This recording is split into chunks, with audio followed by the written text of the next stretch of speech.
2 matches down and still enough to play for, at least in terms of the way the 2 matches have gone. If the third in Chattogram can be anything like the first 2 games, it's something you'd eagerly be awaiting. That's in 3 days' time. The third of 3 ODIs. After that, India and Bangladesh move on to the white flannels of Test match cricket for a couple of Test matches. But first, looking ahead to that game in Chattogram, 2 different sides with 2 very different mindsets will be walking out there. Joy, Bangladesh first. We can take them first in terms of having won the series. Yes, they'd breathe a sigh of relief, but they'd want to say, look, we want to prove that it was not just sneaking through in 2 games, even though they technically did. They will just go all out. The chance to whitewash India is something that they're not going to give up. They're going to go even harder in this last match. And it's not going to be, let's give players a chance. If India had won 2-0, I feel India in the last match would have maybe eased off. I think Bangladesh, unless Taskin Ahmed is not fit, and I'm not sure about Chattogram conditions, whether it makes sense to bring back Hassan Mahmood for Nasu Mahmood, who really is the only other switch that you can look at. Otherwise, the batting has given them enough for them to sort of stay with this, and they're not going to make changes for the sake of changes. The reason, the opportunity to beat India 3-0 is an opportunity they will not want to get rid of, because it gives them a fantastic psychological edge the next time they play. Yeah, I mean, just a few numbers we'll come to in a moment, but your thoughts on Bangladesh and how they're going to approach this third game?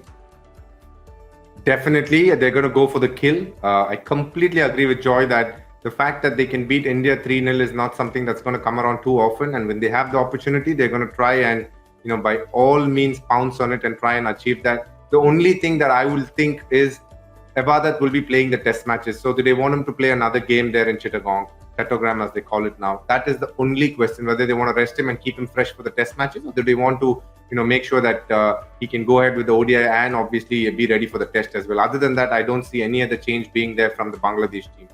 That might be the case with Taskin as well. If they feel he's not fully fit, you want to go for the kill, but you also want to think that if we could compete and win the ODI series, why can't we do that in the Test matches as well? Just some trivia in terms of numbers for Chattogram. 8 times batting first, 15 times batting second in terms of victories. The average first innings score 215, the highest score chase 288 for 3 by Bangladesh, though the opposition was Zimbabwe on that day. The lowest score defended 177. Just some numbers to throw out there. We'll probably reiterate them at the very start of the game in 3 days' time on Saturday. What about Team India?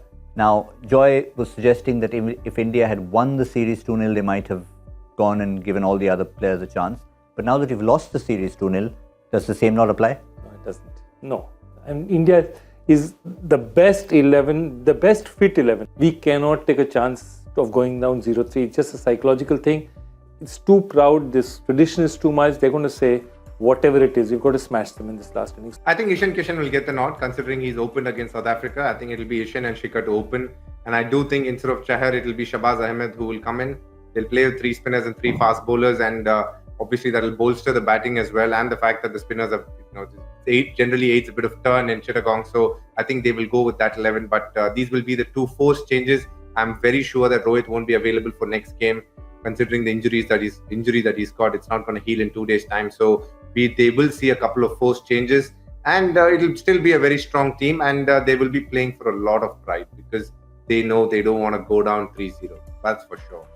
Yeah, I think plenty to play for. And again, if you think about it, 2-0, but again, let's reiterate, 2 minuscule margin. 1 wicket in that previous game at any point in that 50-run partnership, it's all over.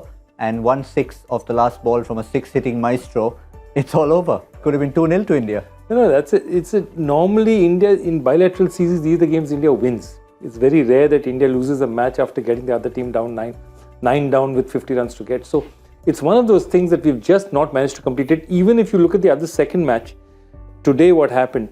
I mean, the odds that somebody would miss, Siraj would miss 6 straight balls and not be able to defend one and run over for a single. What are the odds of that? And DK, just to complete that thought, we said it at the end of ODI number 1. More games like this and ODI cricket continues to flourish. Absolutely. I think this has been a great week of cricket per se for all of international cricket. I think the way England have played, the way Australia have played, in a game like Perth, where West Indies had competed for 5 days and put in the fact that Bangladesh have caused, I'm not going to say an upset anymore. I think they're playing far too well in their home destination. So let's say they found a way to beat India twice. So it's been a lovely week of cricket, and I think all the cricket fans all over the world will rejoice the fact that there are a few upsets. There are a few matches where people are pushing their boundaries and how it needs to be played. So it's a good sign for cricket. We've been speaking a little bit around the fact that where do these formats exist? How are they going to be there? But now in many ways, the cricketers themselves are making an honest effort at changing the landscape of how these things look.